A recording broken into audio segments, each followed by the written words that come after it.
அங்கமரே புகழ பூஷணம் ஆச்சிரந்தி பிருங்காங்கனே வதா முகுலாபரணம் தமாலம் அங்கிரு காக்குதிர் விபுதிர் அமாங்கல்யலா மாங்கல்ய தாஸ்து மணமங்களா தேவதாயா. தோடகர் ஆசியோடு ராமானுஜர் ஆசியோடு ஆதிசங்கரர் ஆசியோடு மகா பிரிவு ஆசியோடு இந்த உரையை ஆரம்பிக்கிறேன். சர்வம் கிருஷ்ணார்ப்பணம். சார் என் ரூட்டு தனி ரூட்டு சார். ஏன்னு கேட்குறீங்களா? இப்போ சமீபத்தில் ஒரு பிரச்சனை ஓடிட்டு இருக்குது. சாரை முக்கியம் இல்லையா? நமக்கு முன்னோர்கள் வழிகாட்டியது தான். ஜோசியக்காரனா காலை பிடிக்கணும், வைத்தியன்னா கையை பிடிக்கணும். இதில் மாற்று கருத்து எதுவுமே இல்லை. அந்த அடிப்படையில் தான் நான் பார்க்குறேன். ஒரு கிரகம், ஒரு கல். இப்போ நம்ம விண்வெளி ஆராய்ச்சியிலேருந்து என்ன சொல்கிறோம்? சூரியன்லேருந்து ஒரு கல் குடுகுன்னு ஓடியாந்து பூமியில் விழுது, சந்திரன்லேருந்து ஓடியாந்து விழுது. இப்படி எல்லாத்தையுமே ஒரு கல்லாக தான் பாவிச்சான். இன்றைக்கி நம்ம வணங்குற கடவுளும் கல்லு தான். ஒரு பழமொழி பேசுவோம், கல்லை கண்டால் நாயை காணோம், நாயை கண்டால் கல்லை காணோம். ஆக்சுவலாக அது தப்பு. கல்லை கண்டால் நாயகனை காணோம். எப்படி? கல்லை கண்டால் நாயகனை காணோம். நீ கல்லை பார்க்காதியா, அங்கே இருக்கிற ஆதி நாயகனை பாரு, சிவனை பாரு, பெருமாளை பாரு. அந்த கல்லுக்குள் உனக்கு தேவனை பார், தெய்வத்தை பார். அதுதான் கல்லை கண்டால் நாயகனை காணோம். நாயகனை பார், அதாவது தெய்வமாக நீ பார். அப்படி பார்க்கும் பொழுது அங்கே கல்லே தெரியாது. எந்த ஒரு அற்புதமான பழமொழி, ப்ராவர். அந்த வெர்பை எப்படி மாற்றிட்டாங்க பாருங்களா. கல்லை கண்டால் நாயை காணுமா? ஏண்டா நாயை காணோம்? நாயகனை காணோம். நாயகனை கண்டால் அங்கு கல் அல்ல அப்படின்ற ஒரு உதாரணத்தை அற்புதமாக மாற்றி வச்சுட்டாங்க. அதே மாறுதல் தான் இங்கே. சாரமே தேவையில்லை. அப்புறம் அந்த கல்லுக்கு எப்படி உயிர்? ராமானுஜர் தானான திருமேனியாய் 3வது அவதாரமாக இங்கே உட்காந்துருக்கார். திருக்கோஷ்டியூரில் என்ன கொடுத்துருக்காரு? ஓம் நமோ நாராயணன்ற மந்திரத்தை கொடுத்தார். அங்கே போய் உட்காரல. ஆனால் ஆசைப்பட்டு வந்து அமர்ந்த இடம் அரங்கன் இடம். அதுபோல் ஜோதிடத்தில் சாரமே இல்லைன்னா அங்கே சோரம். இது நான் சொல்லலை, நீங்கள் சொல்லலை, முன்னோர்கள் சொல்லியிருக்கிறாங்க. ஏன்னா அடுத்த ஒரு உதாரணம். ஒரு சிக்னலில் டிராஃபிக்கில் நிற்கிறோம். நம்ம வந்து 100வது வண்டி நிற்கிறோம். நமக்கு சிக்னல் தெரியுமா? முதல்ல இருக்கிற வண்டிக்கு 10 வண்டிக்கு தான் சிக்னல் தெரியும், ஒரு 15 வண்டிக்கு தான் சிக்னல் தெரியும். ஆனால் நம்ம என்ன பண்ணுறோம்? முன்னாடி வண்டி மூவ் ஆச்சுன்னா நம்ம போயிட்டே இருக்கோம். அதான் வைணவ சம்பிரதாயம், அதான் ஜோதிட சம்பிரதாயம்.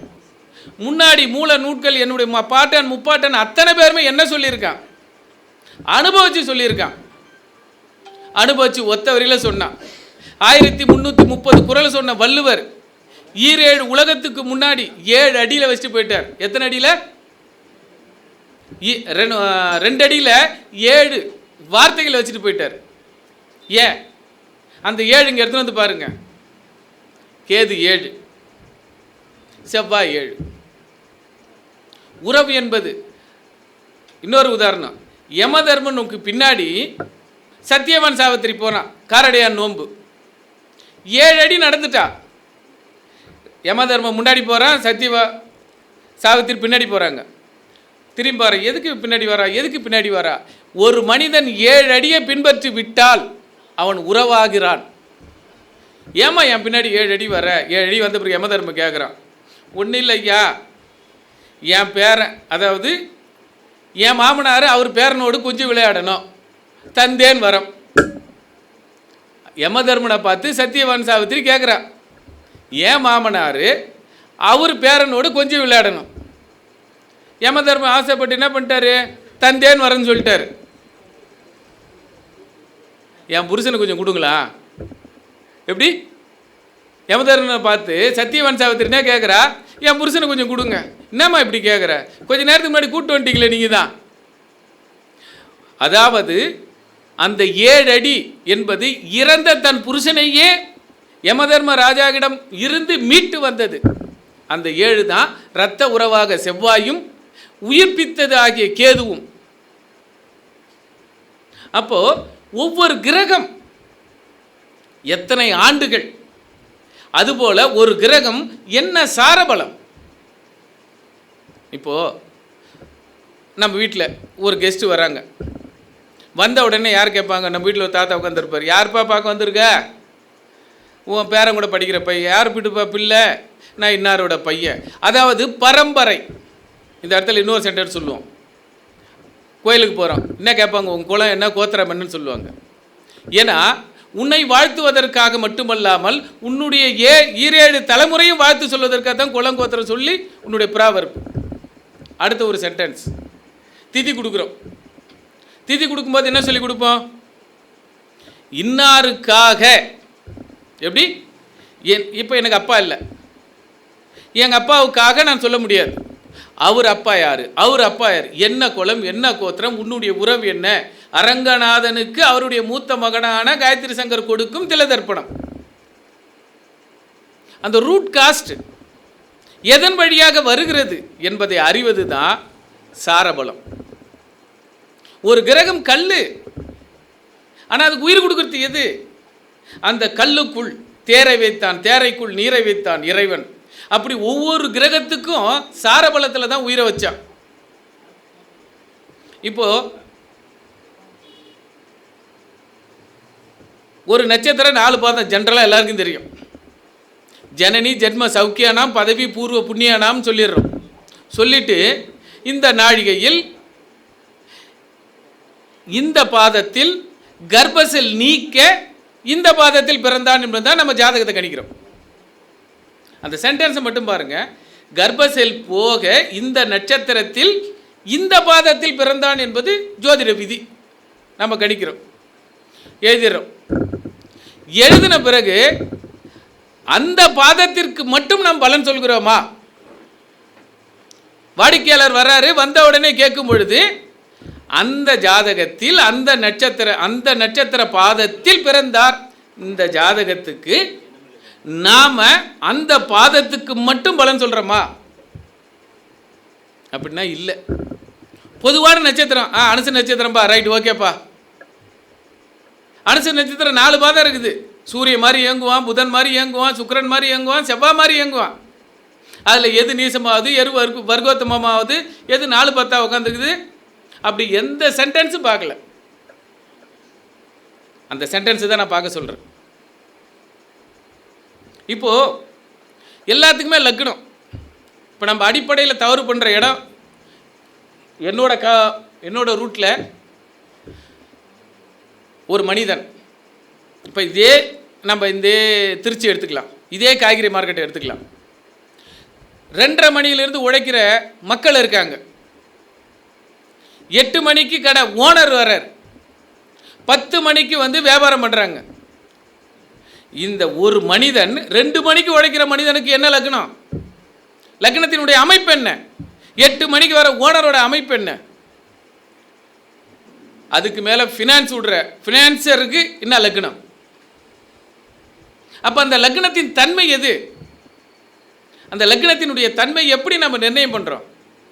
எல்லாமே லக்னத்திலேருந்தே ஆரம்பிச்சிங்கன்னா அப்போ எல்லாம் ஒன்றா தானே வேலை செய்யணும். ஓனரும் ஒன்றா தான் வேலை செய்யணும், தொழிலாளி ஒன்றா தான் வேலை செய்யணும், முதலாளி ஒன்றா தான் வேலை செய்யணும். என்னோட கான்செப்டில் லக்னம் 4-5 இடங்களுக்கு மட்டுமே பயன்படுகிறது. ஒரு குழந்தை தாயின் யோனியிலிருந்து பூமியில் விடுகிறது லக்னம். அதுக்கு பேர் கூட 2வது வைக்கல, 3வது தான் வைக்கிறோம். 15 நாள் கழித்து ஒரு நல்ல நாள் பார்த்து நம்ம என்ன பண்ணுறோம், பேர் சுட்டு விடான்னு சொல்லி வைக்கிறோம். அப்போ அந்த லக்னம் அன்று தாயின் யோனியிலிருந்து விழுந்த லக்னத்துக்கு இன்னி வரைக்கும் 56 வயசு வரைக்கும் நீ பலன் பார்த்து உட்காந்துக்கிற. அந்த உடம்பு வளைகிறதா? எத்தனை பேருக்கு உடம்புல அறுவை சிகிச்சை நடந்திருக்கிறது? எத்தனை பேர் உடம்பு நல்லா இருக்குது? எத்தனை பேர் உடம்பு ஷைனிங்காக இருக்குது? அப்படின்ற அடிப்படையில் அந்த லக்னத்தினுடைய மதிப்பு எங்கே தெரியுதுன்னா, ராசியில் இருக்கிறவருடைய லக்னம் அம்சத்தில் எங்கே உட்காந்துருக்கு. ஒரு பழமொழி சொல்லுவாங்க, ஆசை இருக்குது கலெக்டர் ஆகிறதுக்கு, அம்சம் இருக்குது கழுத மேய்க்கிறதுக்கு. இந்த ஊரில் ராசியும் இருக்குது, அம்சமும் இருக்குது. ராசி என்ற கொள்ளிடம், அம்சம் என்ற காவிரி. லக்னத்துக்கு போய் பாருங்க, கொள்ளிடத்தில் பாருங்க, சத்தியத்துக்கு கட்டுப்பட்டது வண்ணாந்துறை மட்டுமே, அழுக்கை வெளுப்பாப்பதற்கு மட்டுமே. அதுவும் புட்டாசி மாசம்லாம் துவைப்பாங்களா? மற்றவங்க துணியை, இறைவன் துணியை மட்டும்தான் துவைப்பாங்க. ஏன்னா அந்த லக்னம் வேறு, உடைப்பதற்கென்று. அதே ஊரில் அடுத்த கரையில் காவேரி, இது அம்சமாக உட்காந்துக்குது. யார் வேணாலும் சுத்து, நேராக காவேரியில் குழி, அப்படியே அரங்கனை போய் பாரு, அரங்கனை போய் பாரு. என் பக்கத்தில் இருக்கிற கொள்ளிடத்தை யாருன்னா பாருன்னு சொல்கிறாங்களா? கொள்ளிடத்துக்கு போய் பாருங்க. ஏன்னா இறைவனுடைய திருமேனிப்பட்ட துணிகள் அத்தனையுமே துவைத்து அழகாக பொன் போல போட்டு வைக்கிற இடம். நம்ம கஷ்டமாக இருக்கிற இடத்துல, கஷ்டமாக இருக்கிற நேரத்தில் கொள்ளிட ஆற்றங்கரையில் இறங்கி கொஞ்சம் தோண்டி பாருங்க, தண்ணி கிடைக்கும். அந்த தண்ணியை கையில் எடுத்து, இறைவா என்னுடைய கஷ்டங்கள் உன்னுடைய அழுக்கு துணி போல நீங்கி வெளுப்பாக்கி கொடுங்கள் அப்படின்னு அங்கே கொள்ளிடத்தில் வேண்டி காவிரியில் வந்து தலை முழுகி குளித்து அரங்கனை போய் பாருங்கள். ஏன்னா அரங்கனுக்கும் ரெண்டுபட்ட வாழ்க்கை தான், ஒரு மனிதனுக்கு ரெண்டுபட்ட வாழ்க்கை தான். அதுதான் விதி மதி கதி. லக்னம் உன்னுடைய உடம்பில் எங்கு அறுவை சிகிச்சை நடக்கிறது. ஒரு மனுஷன் கோணி நடக்கிறான், ஒருத்தன் கூணி நடக்கிறான், ஒருத்தன் ஸ்டெப்பாக நடக்கிறார். மிலிட்ரியான பாருங்கள், ஸ்டெப்பாக ஸ்ட்ரைட் ஃபார்வர்டு. போலீஸ்காரங்க பாருங்கள், அந்த ட்ரெயின் அப்பில் கொடுக்கறது. நம்மளை பாருங்கள், சாதாரணமாக இருக்கிறோம். ஏன் அதே உடம்பு தானே, அதே லக்னம் தானே. அவங்களுக்கு எப்படி இருக்குது லக்னம்? லக்னத்தின் அடிப்படை என்ன? லக்னம் என்ன சாரம் வாங்கி அம்சத்தில் எப்படி உட்கார்ந்து இருக்கிறது. இந்த வீட்டில் விருச்சகத்தில் உட்கார்ந்து இருக்குதுன்னா, அந்த வீட்டில் அம்சத்தில் போயிட்டு ரிஷபத்தில் உட்கார்ந்து இருக்குது. அப்போ எப்படி இருக்குது? விருச்சகத்தில் உட்கார்ந்த லக்ன புள்ளி அம்சத்துக்கு போயிட்டு ஒரு 6 அல்லது 8 உட்கார்ந்து இருக்குது, 12 உட்கார்ந்து இருக்குதுன்னா, அவர்களுடைய உடம்பில் கண்டிப்பாக அறுவை சிகிச்சை உண்டு. உடைப்பதற்கு அவங்க உடம்பு ஒத்துக்கல, ரொம்ப கஷ்டப்படுவான். கஷ்டப்பட்டு இப்போ இப்படியே எடுத்துங்க, இன்னைக்கு நைட்டு மூட்டை தூக்குற அத்தனை பேருடைய ஜாதகத்தை எடுத்து பாருங்க. கூலி தொழிலாளியினுடைய லக்ன புள்ளி எப்படி இருக்குன்னு பாருங்க. அதே ஓனரோட லக்ன புள்ளி எப்படி இருக்குதுன்னு பாருங்க. அந்த ஓனருக்கு ஃபைனான்ஸ் பண்ணுறவருடைய லக்னம் எப்படி இருக்குதுன்னு பாருங்க. அப்படி லக்னத்தோட எண்ணம், அதாவது வசதி வாய்ப்புகளை பாருங்கள். மேலேருந்து அப்படியே கீழே வந்து பாருங்கள், அது கீழே இருந்து மேலே வந்து பாருங்கள்.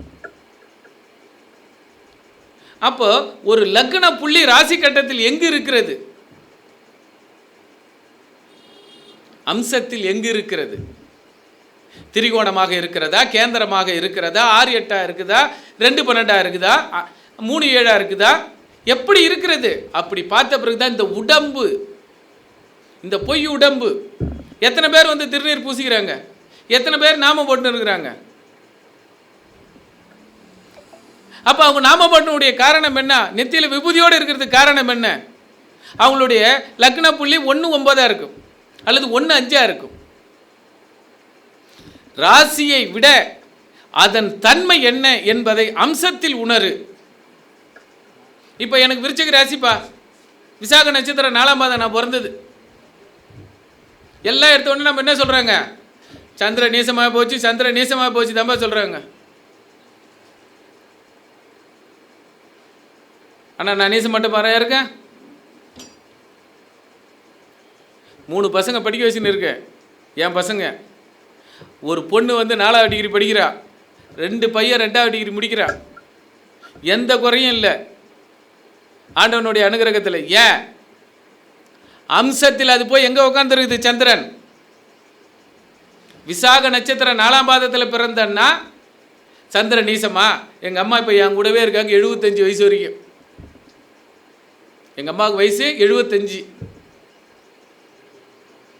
இன்னும் நடமாடுறாங்க ஆண்ட புண்ணியத்தில்.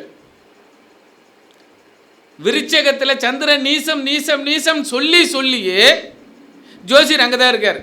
நம்ம வளர்ந்து வந்து நின்னே இருக்கிறோம். அம்சத்தில் எங்கே உட்காருது? கடகத்தில் எப்படி உட்காருது? இன்னொரு பாயிண்ட் அதுக்குள்ளே இருக்குது. தான் பிறந்த வீட்டிற்கு 9ல் போய் உட்காந்துக்குதா? பாக்கியாதிபதியாக உட்காந்துருக்குது, ஆட்சியாக உட்காந்துக்குது. அந்த நட்சத்திராதிபதி உச்சமாக உட்காந்துக்கிறாரு. யாருன்னா விசாகத்துக்கு அதிபதி யாரு? அவர் அந்த வீட்டில் என்ன உட்காந்துருக்காரு? ஆனால் நீசன் சொல்லிட்டே உட்காந்துருந்தா அங்கே தான் உட்காந்துருக்கணும், அடுத்த கட்டத்துக்கு போகவே முடியாது. அடுத்த கட்டத்துக்கு போக முடியாது. நீசம்பா ரைட்டுப்பா. ஒரு உதாரணம், என் பொண்ணு ஜாதகத்தை ஒரு 13 வருஷத்துக்கு முன்னாடி காமிச்சேன். அது +2 தாண்டாது பண்ணிட்டாங்க. யூஜியில் சென்னை வள்ளியம்மாள் காலேஜில் தமிழ்நாட்டில் 2வது இடம், கோல்டு மெடல். பொய்த்து போனதுக்கு காரணம் என்ன? அந்த ராசி கட்டத்துக்குள்ளேயே விளையாடின்னு இருக்கிறாங்க. அங்கே சார பலத்துக்கு பார்க்கவில்லை. சாரம் பாரு எப்படி? சாரத்தில் தான் ஒரு மனிதனுடைய உண்மைத்தன்மை இருக்கும். இப்போ நான் போட்டுக்கிற வெள்ளை சட்டை கருப்பேன்ட்டு, அப்போ நெத்தியில் நான் போட்டுக்கிறேன் காயத்ரி சங்கர் நல்லவரா அப்படின்னா அவர் அம்சத்தில் பார்த்தா தெரியும் அவர் நல்லவரா வெள்ளவரான்னு. அம்சம் ஆணித்தரமாக சொல்லும். அதுதான் உதாரணம் சொல்றேன். ஒரு சந்திரன் ராசி கட்டத்தில் இருந்து அம்சத்தில் 8வதாக அமர்ந்து விட்டால் அவர்களுடைய வாழ்க்கை போராட்ட களமே. எடுத்து பாருங்க. ஒரு சந்திரன் ராசி கட்டத்தில் இருந்து அம்ச கட்டத்திற்கு 8ல் அமர்ந்து விட்டால் அதுக்கு பேர் சந்திராஷ்டமோ, போராட்ட களம். அவங்க வாழ்க்கையில் கேட்டு பாருங்க. உதாரணம் நம்ம சங்கர் ஐயா. சங்கர் சார், உங்கள் வாழ்க்கையில் எவ்வளோ சோதனைகளை சந்திச்சிருக்கீங்க, எத்தனை லட்சத்தை லாஸ் பண்ணியிருக்கீங்க ஏன்னு சொல்லுங்க.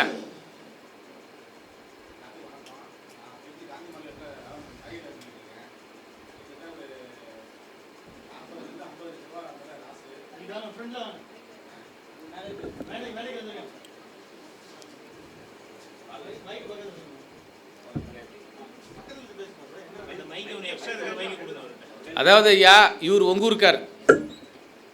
நம்ம இந்த நிர்வாகத்துக்கு இவர் ஒரு உறுதுணைன்னு சொல்லலாம், ஒரு பக்க பலம் சொல்லலாம், ஒரு தூணுன்னு சொல்லலாம். உதாரணம், இவரோட சந்திரன் ஓகேங்களா, அது நட்சத்திரம் சொல்ல தேவையில்லை, 8ஆம் இடத்துல தான் உட்கார்ந்தது. எனக்கு ஃபோன் பண்ணும்போது ஒரு மனிதனுக்கு அவனுடைய சந்திரன் 8ஆக அமர்ந்து விட்டால் அவனுடைய சொந்த கதை, சோக கதை 400 பக்கம் புத்தகமாகவே எழுதலாம். எப்படி? ஒரு பக்கம் 2 பக்கம் இல்லை, 400 பக்கம். ஏன்னா அந்த சந்திரன் 8ஆம் இடம். இப்போ அவர் பேசுவார். எல்லாத்துக்கும் வணக்கம். நான் மார்க்கெட்டு காய்கறி தான் பார்த்துட்டு இருக்கேன். சந்திரன் வர்க்கோத்தமா, ஒரு கிரகம் வர்க்கோத்தமானா எப்படி இருக்குங்கிறது ஐயாட்ட தான் கற்றுக்கிட்டேன். எவ்வளோ லாஸ்ன்னு சொல்லவே முடியாது. கிட்டத்தட்ட ஒரு ட்ரிப்புனா பரவாயில்ல, ஒரு ட்ரிப்பு ஒரு 30 ரூபா மேலே, 30 லட்ச ரூபா மேலே லாஸு. சரி பரவாயில்ல, என் தம்பியை வச்சு வியாபாரம் பண்ணேன். கூட இருக்கிறவங்களே, அதாவது நான் காய்கறி வியாபாரம் நான் பார்த்துக்கிட்டு இருந்தேன். சூரிய திசை ஆரம்பித்தது அப்போ மார்க்கெட் விட்டு நல்ல வியாபாரம் பண்ணிக்கிட்டு இருக்கேன். அப்போதைக்கு டக்குன்னு ஒரு எங்கள் அம்மா சொல்கிறாங்க, என் தம்பி தங்கள் சொந்தக்காரங்க சொல்கிறாங்க அப்படின்னு தனியாக பிரியறாப்புல. அந்த பிரியும் போது டக்குன்னு அம்மா சொல்கிறாப்புல, தம்பிக்கு ஒன்றும் தெரியாது, அவரு போய் நீ கூட இரு அப்படிங்கிறாங்க. அப்போ நான் வியாபாரம் நல்லா பண்ணிக்கிட்டு இருக்கேன். அப்போ எங்கள் அம்மா தான் சொல்கிறாங்க, அவனுக்கு ஒன்றும் தெரியாது, போய் பாருங்கன்னு. அப்போ நான் அந்த ஒரு வெளியில் வியாபாரம் பண்ணுறதுக்கு சரி அவன் பார்க்குறேன் அப்படின்ட்டு போகிறேன். அதில் மட்டும் சரி தம்பி பார்த்துக்கிறாப்பு அப்படிங்கிற ஒரு எண்ணத்தில் இருந்தேன். அதில் மட்டுமே 40 லட்ச ரூபா லாஸ். ஆனால் திருப்பியும் இந்த கடையை என்னால் திருப்பி வாங்க முடியல. இப்போ வரைக்குமே என்னால் ஒரு பெரிய ஒரு போராட்ட கிழமை தான் இருக்குது. ஆனால் காரணம் யாருன்னா எங்கள் அம்மா. அதாவது அம்மா தான் நல்லா இருக்கும், வேறு யாரும் சொன்னால் கூட பரவாயில்ல சொல்லலான்ட்டு. அம்மா தான் காரணம் இன்ன வரைக்கும். அவங்கள நான் இன்னும் என்ன செய்ய முடியுமே, காரணம் கத்தாவே அவங்க தான். சரி பரவாயில்ல, சந்தோஷம். இதான் வாழ்க்கையில் ஒரு இன்னும் ஓடிக்கிட்டே இருக்குது அப்படியே. சரி,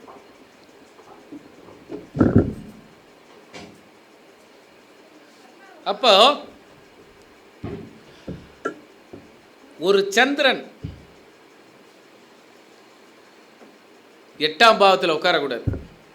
ராசி கட்டத்தில் இருந்து அம்ச கட்டத்திற்கு 8ஆக உட்காரக்கூடாது. அப்படி உக்காந்துட்டா என்ன பண்ணுறது? சரி பிறக்காமல் இருந்த முடியுமா? எப்படியாவது பிறப்பு உண்டு. அவர்களுக்கு என்ன? அவர்களுக்குத்தான் எதிர் சுற்றுன்னு பேர். பகலில் வியாபாரமாக நிறுத்து, நைட்டு போடு. எப்படி? இவர்கள் எதிர் சுற்றுக்காக பிறந்தவர்கள்.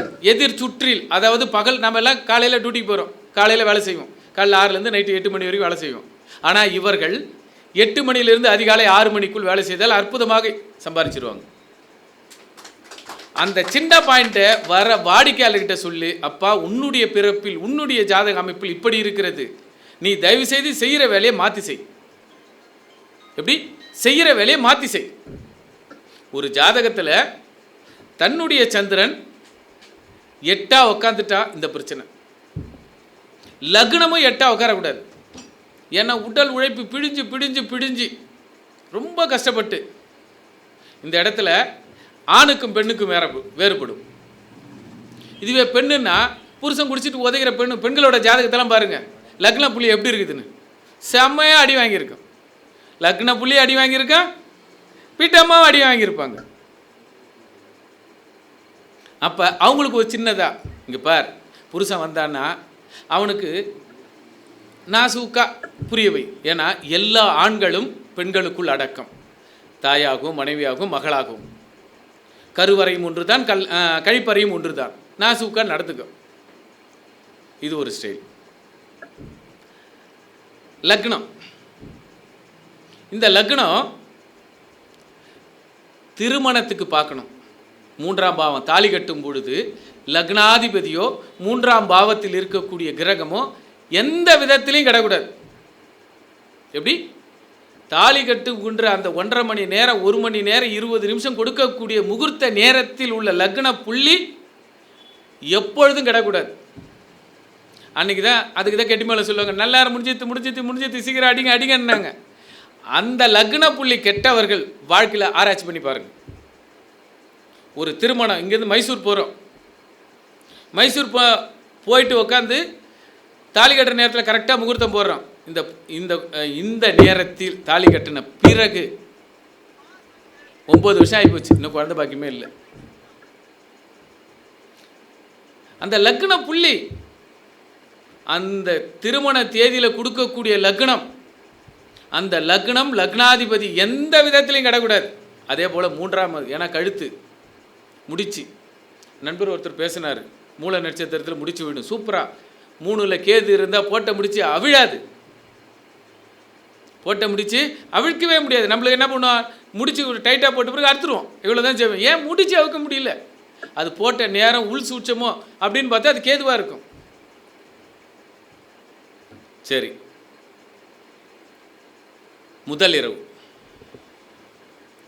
முதலிரவு வைக்கக்கூடிய அந்த நேரத்திலுடைய லக்னம் லக்னாதிபதி எந்த விதத்திலையும் கிடக்கூடாது. திருமணம் ஏன் இவ்வளோ பிரச்சனைகளை வர்றதுக்கு காரணம் என்ன? 2 விஷயத்தில் ஃபெயிலர் ஆகிட்டோம். எதுக்கு? பொருத்தமாக பார்க்கவில்லை. காசுக்காக பார்த்த பொருத்தம், நகைக்காக பார்த்த பொருத்தம், மதிப்புக்காக பார்த்த பொருத்தம், மரியாதைக்காக பார்த்த பொருத்தம்.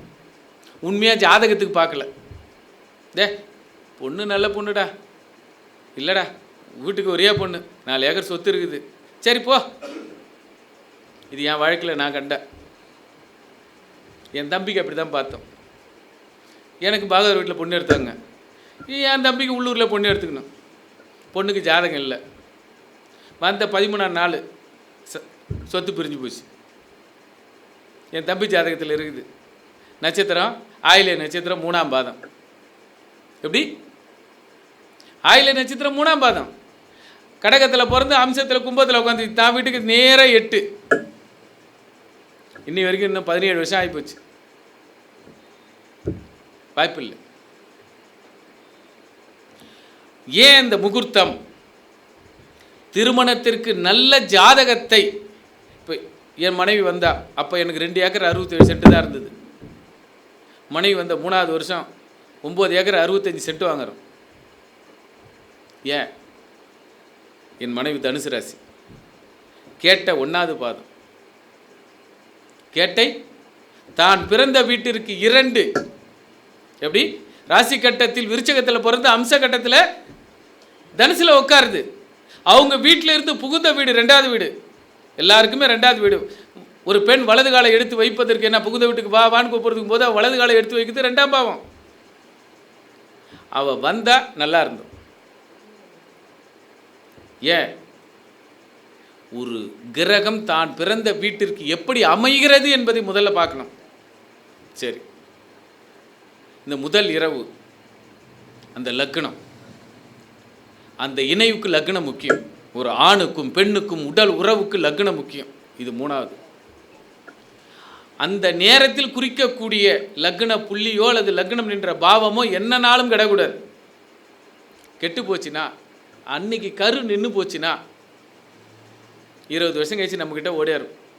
இந்த ஜோசியர் சொல்லுவாரா நல்லது, அந்த ஜோசியர் சொல்லுவாரா, அந்த ஜோசியர் சொல்லுவாரான்னு. ஆக 2 இடம் ஃபெயிலர் ஆகிறோம். ஒழுங்கான பொருத்தத்தை பொருத்தவில்லை மற்றும் ஒழுங்கான நல்ல நேரத்தில் இணையவில்லை. ஒரு ஆணும் பெண்ணும் நல்ல சரிசமமான நல்ல முகூர்த்தத்தை ஜோதிடர்கிட்ட வந்து கேட்கணும்.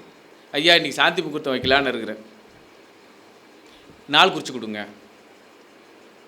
அப்படின்னு கேட்கணும். யாரும் அப்படி கேட்டதே கிடையாது. அதே போல் நம்ம ஜோசியர்கிட்ட வந்து, ஐயா கல்யாணம் பண்ணலான்னு இருக்கேன், இன்ன தேதியில் இந்த மாதத்தில் ஃப்ரீயாக இருக்கா, இதில் எந்த தேதி நீங்கள் பார்த்து சொல்லி கொடுக்குற தேதியில் நான் கல்யாணம் பண்ணுறேன் அப்படின்னு எந்த வாடிக்கையாளன்னு சொல்லலை. வரும்போதே 4 தேதி எடுத்துன்னு வருவார். நம்ம ஜாதகத்தை இப்படி திருப்பி பார்த்து பாருங்க, பஞ்சாங்கத்தை பார்த்துட்டு பார்த்தா 4 தேதியும் ஒழுங்கான தேதி இல்லை. ஆனால் ஏதாவது மண்டபம் கிடைக்கலங்க. எப்படி மண்டபத்துக்காக என்ன பண்ணுறோம், வாழ்க்கையை என்ன பண்ணா வேஸ்ட் ஆக்குறா. நம்மக்கிட்ட வந்து கேட்கணும், நம்ம உண்மையாக தேடி துருவி இந்த குடும்பத்துக்கு, இந்த ஆணும் பெண்ணுக்கும் நம்ம பொண்ணு மாதிரி நம்ம புள்ள மாதிரி நல்ல தேதியை குறித்து கொடுப்போம். ஆனால் அது யாரும் செய்யலை. அதனால் பல ஜாதகம் இன்றைக்கி 7 லட்சம் 8 லட்சம் கேஸ் இருக்குது, டிவோர்ஸ் கேஸ். ஏன், அப்பா அம்மா சொல்கிற பேச்சு கேட்கல, அவன் இஷ்டத்துக்கு தேடிக்க வேண்டியது, அவன் இஷ்டத்துக்கு படுத்துக்க வேண்டியது, அவன் இஷ்டத்துக்கு பிள்ளையை பற்றுக்க வேண்டியது, நேரங்கள்லாம் பார்க்கறதில்ல. அப்புறம் பார்த்தா பிறந்த பிறகு ஜாதகத்தை பார்த்தா என்ன பண்ணா, ஜாதகத்தில் 4 கிரகம் அஸ்தகமாக இருக்கும், 2 கிரகம் வக்ரமாக இருக்கும். இப்போ அவன் பிள்ளை எப்படி இருப்பான்? 4 கிரகம் அஸ்தகமாக இருக்குது, 2 கிரகம் வக்ரமாக இருக்குது, அவ்வளோதான், வாழ்க்கையே கிடையாது. நீ எப்படி போனாலும் ரோல் பண்ணி அடிக்க போகுது. ஆக 2 விஷயம், ஒழுங்காக பெற்றவங்க தன் வசதி வாய்ப்பு பார்க்காம, பொண்ணு நல்லா இருக்கா, அதனுடைய ஜாதகம் நல்லா இருக்கா, பையன் நல்லா இருக்கானா, அவன் வந்தால் மருமகனாக நம் குடும்பத்தை வாழ வைப்பானா, இவள் வந்தால் மருமகளாக மகாலட்சுமியாக வந்து நம் குடும்பத்தை வாழ வைப்பாளா என்று சிந்தித்து பார்த்து ஜாதகத்தை பொருத்தத்தை போடுவோம். அடுத்தது பொருத்தம் போட்ட பிறகு, அன்னைக்கு இருந்த ராஜாக்கள், இந்த கோட்டையை ஆண்ட ராஜாக்கள்லாம் இன்னமும் ஏன் நம்ம சொல்கிறோம், அன்னைக்கு ஜோசியங்களை ஆஸ்தான குருவாக வச்சுருந்தான்.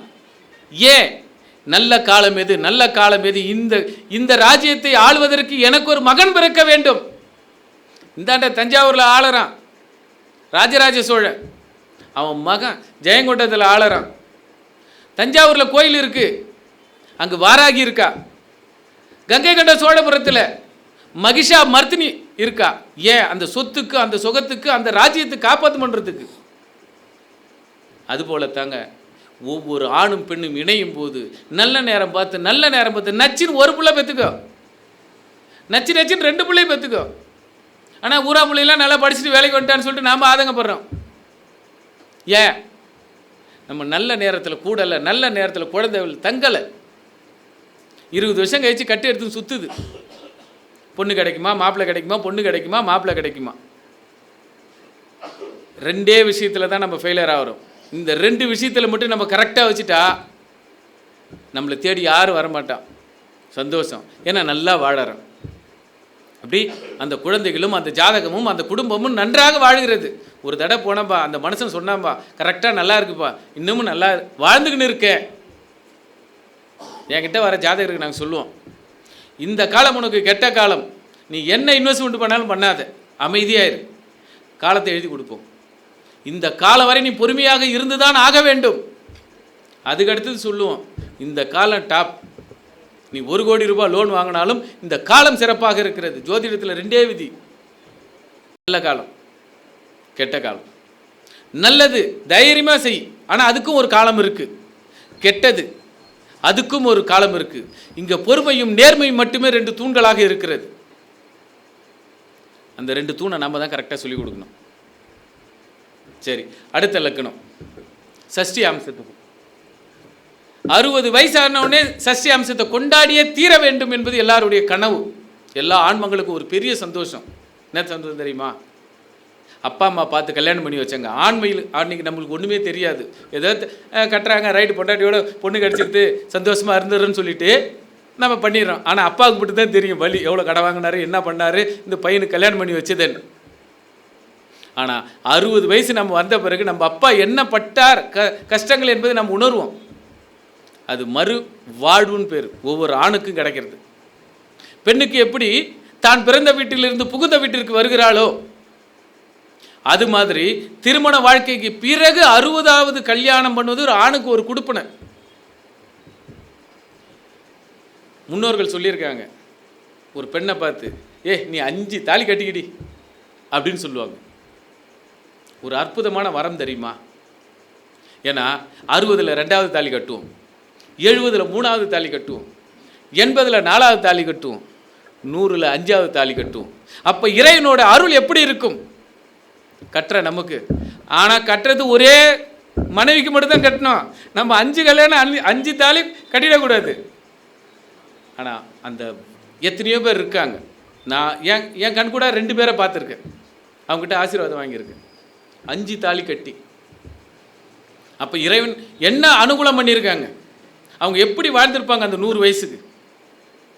இறைவன்கிட்ட கேட்போம். ஒவ்வொரு ஆணும் நம்ம கேட்க வேண்டியது கேள்வின்னா, 5 தாலி என் மனைவிக்கு நான் கட்ட வேண்டும் இறைவா. அதுதான் மாங்கல்ய பலம். ஒரு தாலியோடு நம்ம மாங்கல்ய பலம் முடிச்சிடக்கூடாது.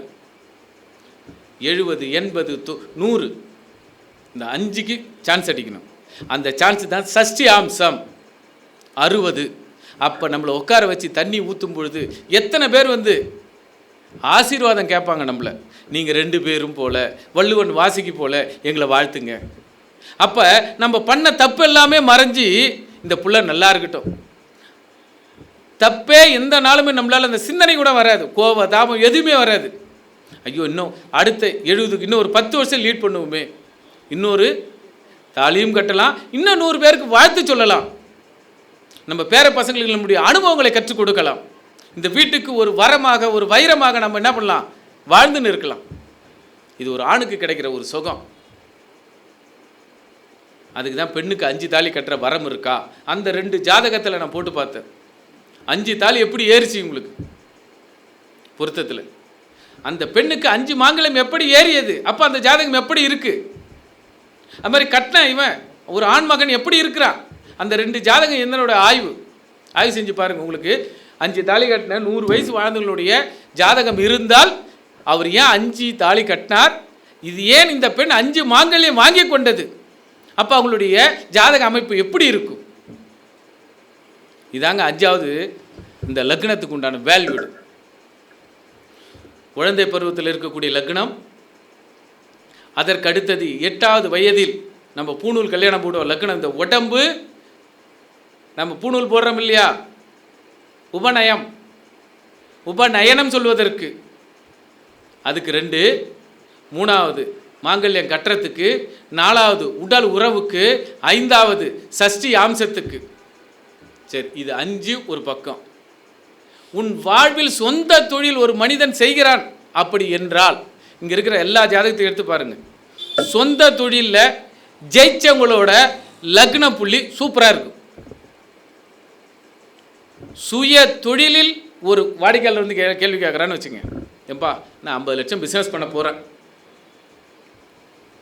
என்னுடைய பிஸ்னஸுக்கு 50 லட்சம் இன்வெஸ்ட்மெண்ட் பண்ணுறேன், பண்ணலாமா பண்ணக்கூடாதா, நீ சொன்னேன்னா நான் பண்ணல. இப்படி ஒரு ஃபீஸ் வந்து 5000 ரூபா வைக்கிறோம். ஒரு ஃபீஸ் வந்து 5000 ரூபா, 50 லட்சம் நான் இன்வெஸ்ட்மெண்ட் பண்ணுறேன், நீ சொல்கிற ஒரு வார்த்தை, அப்போ உடம்பு நடுங்கணும். அப்போ எவ்வளோ கேர் எடுத்து பார்ப்போம். அது ஒரே ரூல் தான். லக்னம் லக்னாதிபதி 10ஆம் அதிபதி, குறிப்பாக லக்னம் லக்னாதிபதி கெடக்கூடாது. கெட்டால் அவன் சுய தொழிலுக்கு அன்ஃபிட், வேலைக்கு தான் போகணும். ஜாதகத்தை எடுத்து பாருங்க. ஒரு சுய தொழிலில் ஒரு மனிதன் சராசரி 10 ஆண்டுகள் 15 ஆண்டுகள் அவன் கொடிகட்டி பறக்கிறான் என்றால் அவனுடைய லக்ன புள்ளி அற்புதமாக இருக்கும். அது சுய தொழிலுக்கு. இந்த 5 போயிடுச்சு, இது ஒன்று தாங்க. வேலைக்கு போகிறவனுடைய ஜாதகம்லாம் பாருங்க. 6ஆம் பாவமோ 2ஆம் பாவமோ 10ஆம் பாவம் நல்லா வலுவாக இருக்கும். ஆனால் ஒரு தொழில் அதிபர் ஒரு காய்கறி கடை கூட 15 வருஷம் வச்சு நடத்துகிறார் என்றால் அவருக்கு சொந்த பலம் இல்லாமல் அவரால் நடத்த முடியாது. அப்போ அந்த பலம் எங்கிருந்து இருக்கிறது? அவருடைய லக்ன புள்ளியில் இருக்கிறது. இதுதாங்க இந்த லக்ன புள்ளிக்கு இந்த 6 இடம் தாங்க வேல்யூடு. இந்த 6 இடத்தை தவிர வேறு எதை வச்சு சொன்னாலும் உங்களுக்கு ஃபுல் சாட்டிஸ்ஃபேக்ஷனாக உங்களால் ப்ரெடிக்ஷன் எடுக்க முடியாது. ஏன்? மனக்காரகன். இந்த லக்ன புள்ளிக்கு தசா பிரிக்கல. லக்ன புள்ளிக்கு தசா பிரிக்கல. லக்ன புள்ளிக்கு சஷ்டி அம்சம் 60 வருஷம். நேற்று ஒரு முந்தா நாள் ஒரு தொழில் அதிபர் ஆய கலைகள் 64 கலைகளில் 64 சிவனுடைய அம்சம் ஒரு ப்ராஜெக்ட் இதை செட் பண்ண போகிறாங்க. அது குரோஸ் கணக்கில் போகுது. அவருக்கு வயசு இப்போ 47, முந்தா நாள் பார்க்கும் வரை 46வது போன வயசில், அது போன வருஷம் உங்களுக்கு 50 லட்சம் ரூபா கிடச்சிதா அப்படின்னு கேட்டோம். அந்த மனுஷன் அப்படியே தொழிலதிபர் அப்படியே அண்ணாந்து பார்க்குறாரு. ஏனென்றால் இந்த லக்னம் ஒவ்வொரு ஆண்டுகளில் எப்படி இருக்கும் என்பதை சொல்வதுக்கு மட்டும்தான். ஆனால் சந்திரனுக்கு தான் தசா பிரிச்சான். எப்படி? ஒரு குரு தசை முடிஞ்ச உடனே சனி தசை முடிஞ்ச உடனே புதன் தசை முடிஞ்ச உடனே கேது தசை முடிஞ்ச உடனே சுக்கிர தசை. ஆக லக்னத்துக்கு பிரிக்கல, சந்திரனுக்குத்தான் பிரிச்சாங்க. இப்போ உதாரணம், யாராவது ஒரு சந்திரன் சொல்லுங்களா? பிறந்த ராசி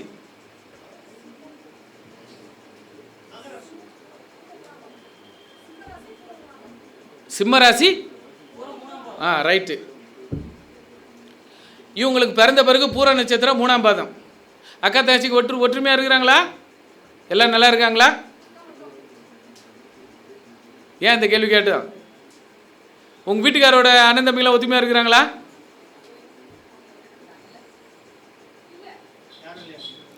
சார், பூர நட்சத்திரம் 3ஆம் பாதத்தில் எந்த கிரகம் நின்றாலும் அவர்களுக்கு 3, 7, 11 ஃபிட் ஆகாது. அவர்களுக்கு 2, 6, 10 நீசம். அவங்க டெய்லி வேலை செஞ்சாங்கன்னா சூப்பராக சம்பாரிச்சிருவாங்க. ஆனால் வேலைக்கு போயிட்டாங்கன்னா அவங்க உழைப்பு தான் அதிகமாக இருக்கும். ஆனால் இதில் இன்னொரு சென்டென்ஸ் ஒன்று இருக்குது. புஷ்கர நவாம்சம்னு எகிரி வானத்துக்கும் பூமிக்கும் குதிக்கிறாங்க. பூர நட்சத்திரம் 3ஆம் பாதம் புஷ்கர நவாம்சம் தான். இவங்க ஏன் இன்னும் கோடீஸ்வரனை வாழ முடியல? ஏன் சொந்த அக்கா தங்கச்சியில் ஒத்துமை வாழ முடியல? சொந்த புருஷனோட அண்ணன் தம்பிக்கு ஒத்துமை வாழ முடியல? சுக்கிரனோட புஷ்கர நவாம்சத்தில் பூர நட்சத்திரம் 3ஆம் பாதம், பூராட 3ஆம் பாதம், பரணி 3ஆம் பாதத்தில் எந்த கிரகம் நின்றாலும் சரி, அம்சத்தில் எங்கே உட்காருது? துலாத்தில் உட்காருதா? துலாத்துக்கு 12ல் யார் நீசம்? சுக்கிரனே நீசம். அங்கே யார் நீசம்? துலாத்தில். அதுக்கு பக்கத்தில் 2ஆம் இடத்துல யார் நீசம்? ஆக ஒரு தாயும் ஒரு தந்தையும் ஒரு சுகக்காரங்க 3 பேருமே அவுட்டு. புஷ்கர நவாம்சம் என்ன பண்ணிடுச்சு?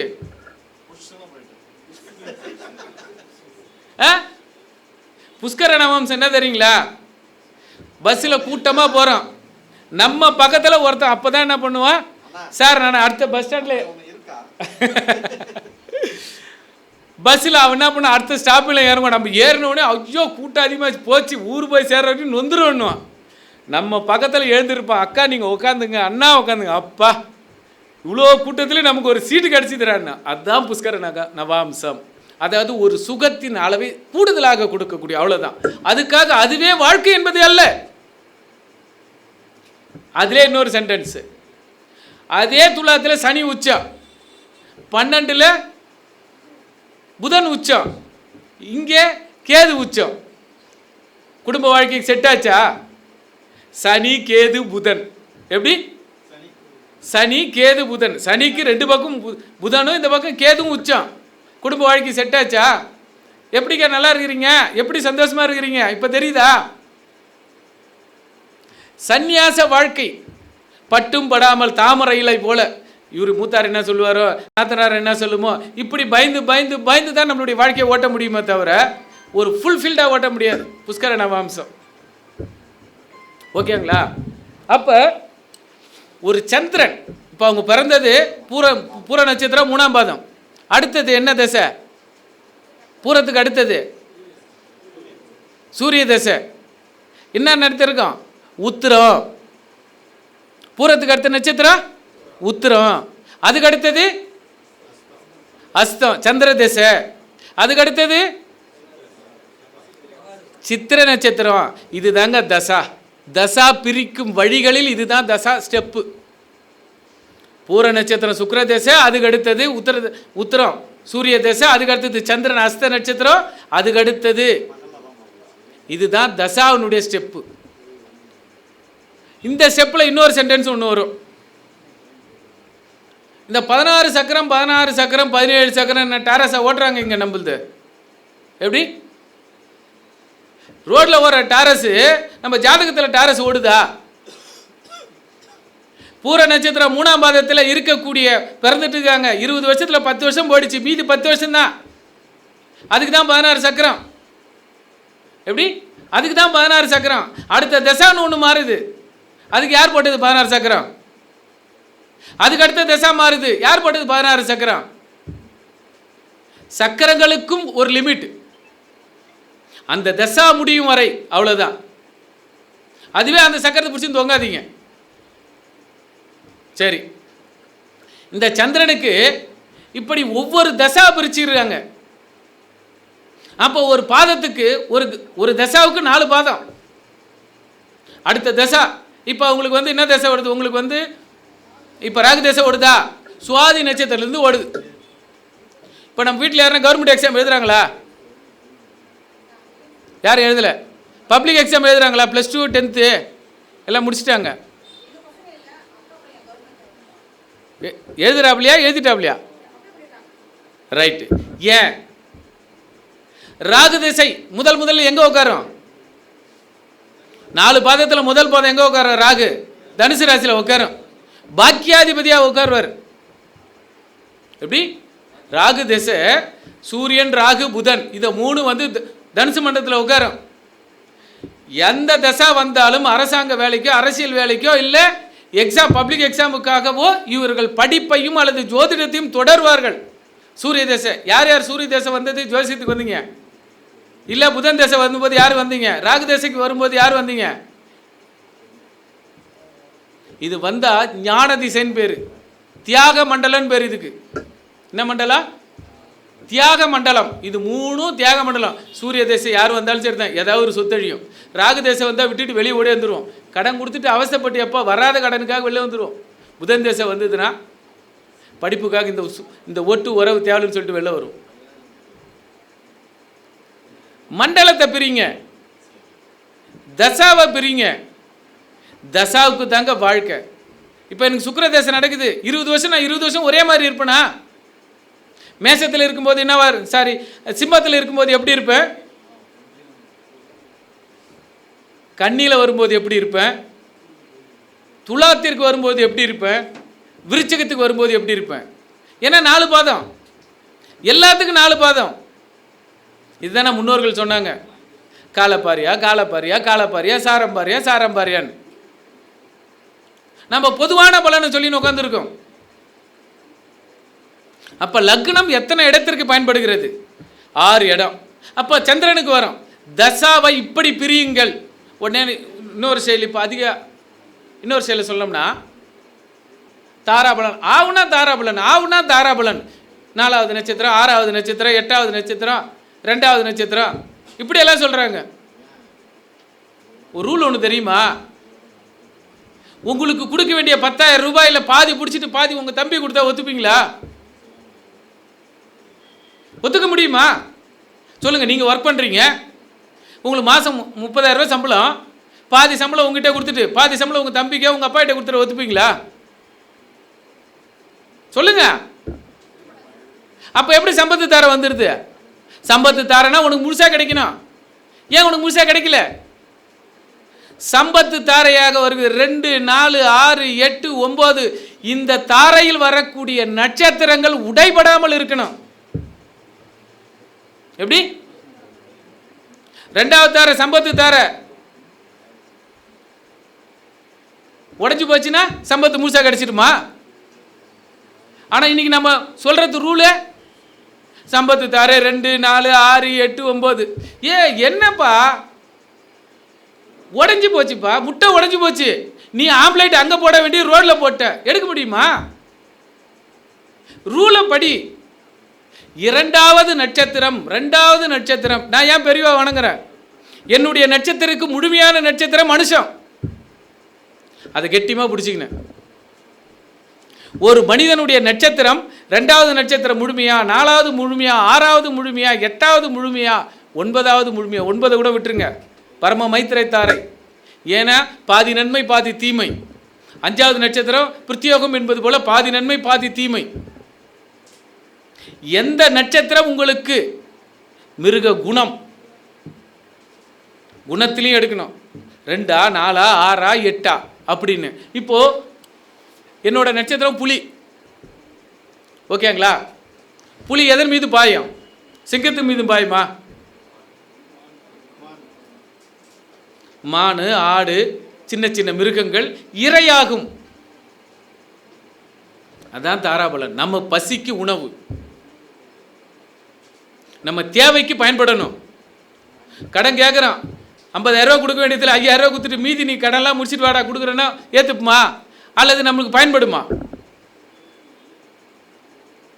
தாராபலனுடைய வடிவமைப்பு 2, 4, 6, 8, 9. இது மட்டுமல்ல, உன்னுடைய நட்சத்திரத்திற்கு ஏற்ற மிருகம் எது?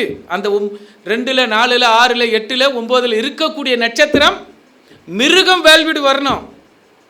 இப்போ புலி எடுத்துன்னு வர முடியுமா? சரி, புலிக்கு பூனை ஜோடி போட முடியுமா? சரி, புலிக்கு இப்போ அடுத்த நட்சத்திரம் 4வது நட்சத்திரம் எனக்கு மூல நட்சத்திரம், குரங்கு போட முடியுமா? புலிக்கும் குரங்குக்கும் செட் ஆகுமா? புலிக்கு எது ஆப்டான நட்சத்திரம்? 2வது நட்சத்திரமாகிய அனுஷம், மான், பெண் மான். அப்போ என்னுடைய குணத்திற்கும், என்னுடைய பார்வைக்கும், என்னுடைய பசிக்கும், என்னுடைய தேவைக்கும், என்னுடைய அனுபவத்திற்கும், என்னுடைய அத்தனை தியாகத்திற்கும் செலவுகளுக்கும் எல்லாமே அந்த அனுஷம். நான் அடிக்கடி ஒரு வார்த்தை சொல்லுவேன். எங்கள் வீட்டில் கேட்பாங்க, நாங்கள் 3 பசங்களுக்கு இன்றைக்கி தொடர்ந்து எக்ஸாம் வருது, ஃபீஸ் கட்டணும். ஒருத்தவனுக்கு 56,000, இந்த தடவை 41,600, ஒருத்தவனுக்கு 36,000. ஒரு ஐஏஎஸ் எக்ஸாம் எழுத போகிறா, அவளுக்கு ஒரு 38,000. ஒரே நேரத்தில் 1.25 லட்சம் வருது. என்னங்க பண்ண போகிறீங்கன்னு கேட்பா. நான் அன்னையிலேருந்து இன்னி வரைக்கும் ஒரே டைலாக் தான், கிரகம் தன் கடமையை செய்யும். பெரியவா எப்பொழுதுமே நம்மளுடைய பக்தனை கைவிட்டதே கிடையாது. ஏதாவது ஒரு ரூபத்தில் கொடுத்துருவார். 2 ஸ்டூடெண்ட்டு ஃபோன் பண்ணுறாங்க, ஐயா என்னால் நேரடி வகுப்பில் கலந்துக்க முடியாது, ஆன்லைனில் தான் கலந்துக்க முடியும், ஆடியோ கொடுங்கன்னு. 20,000 ரூபாய் சரியாக போச்சு. 20, 40,000 ரூபா. 41,600 மீதி எவ்வளோ குறையுது? 1,600 ரூபாய் தான் எனக்கு பெரியவா வச்ச செலவு, அவ்வளோதான் நினச்சின்னு போனோம். இதெல்லாம் பெரியவா சரணன். 2 பேர் ஈரோட்டிலேருந்து 2 பேர் 20, 40,000 ரூபா கட்டி விட்டாங்க. வேலை முடிஞ்சுதா? உங்களுக்கு யாருமா சொன்னது? எனக்கு உங்ககிட்ட படிச்சுட்டு போனவங்க சொன்னாங்க. தெளிவு கிடைக்க வேண்டும். ஜோதிடத்தில் பொதுவாக பேசக்கூடாது. இன்ற தாராபலனுடைய அமைப்பை சொல்லி கொடுத்தோம். அதுபோல தான் எல்லா விஷயத்தையும் சொல்லி கொடுத்தோம். அப்போ நட்சத்திரம் என்ன சொல்கிறது? உங்களுடைய நட்சத்திரத்திற்கு 2வது நட்சத்திரம், 4வது நட்சத்திரம், 6வது நட்சத்திரம், 8வது நட்சத்திரம், 9வது நட்சத்திரம் தான் தாராபலன். அதில் உடையக்கூடாது. ஒரு ஸ்டெப்பு. 2வது, உங்கள் மிருகத்துக்கு ஏற்ற மிருகத்தோடு ஜோடி செய். இப்போ இப்படி எடுத்துக்கலாம், மானுக்கு புலி ஜோடி போட முடியுமா? மானு புலி ஜோடி போடுமா? போட்டால் என்ன ஆகும்? மான்காலி. அப்போ தாராபலன் இருந்து என்ன பலன்? தாராபலனை சரியாக கணிக்க வேண்டும். அதற்கு நம்மளுடைய பிறந்த சந்திரனுக்கும் பார்க்க வேண்டும். உடைபடக்கூடாது. ஆனால் இன்னைக்கு எல்லாம் நம்ம அப்படியே பார்க்குறோம். மீண்டும் பழைய இடத்துக்கு வரேன். ஜனனி ஜென்ம சௌக்கியானாம் பதவி பூர்வ புண்ணியானாம் அப்படின்னு எழுதி தாயின் கர்ப்ப செல்லில் நீக்க இந்த பாதத்தில் பிறந்திருக்கிறார் என்ற ஜாதகத்துக்கு நம்ம பலன் பார்க்குறோமா? கிடையாது. 4 பாதத்துக்கு பலன் மொத்தமாக குற்றா பொதுவாக நம்ம சொல்லிட்டு இருக்கிறோம். ஒவ்வொரு பாதத்தின் அளவை சரியாக கணியுங்கள். ஓகேங்களா? நட்சத்திரத்திற்கும் சந்திரனுக்கு மட்டுமே தசா. லக்னம் மிக மிக அவசியம். சொந்த தொழிலுக்கு, திருமணத்திற்கு, தாலி கட்டுவதற்கு, சஷ்டி அம்சத்திற்கு, முகூர்த்தத்திற்கு, உபநயம் ஸ்கூலில் சேர்க்கறதுக்கு, பூணூல் கல்யாணத்திற்கு. ஓகேங்களா? எல்லாரும் பசியோடு இருக்கிறீங்க. அங்கே 3 பேர் சிக்னல் கொடுத்துட்டாங்க. இதுக்கு மேலே நான் பேச ஆரம்பித்தாலும் சாப்பாடு கஷ்டமாக இருக்கும், இங்கேயும் கஷ்டமாக இருக்கும். வாய்ப்பு இருந்ததுன்னா சாப்பிட்ட பிறகு பேசலாம், அப்படி இல்லைன்னா அடுத்த மீட்டிங் பேசலாம். வாய்ப்பு கொடுத்த அனைவருக்கும் நன்றிகளும் நமஸ்காரங்களும். எல்லா புகழும் போகட்டும் கண்ணனுக்கு. சர்வம் கிருஷ்ணார்ப்பணம்.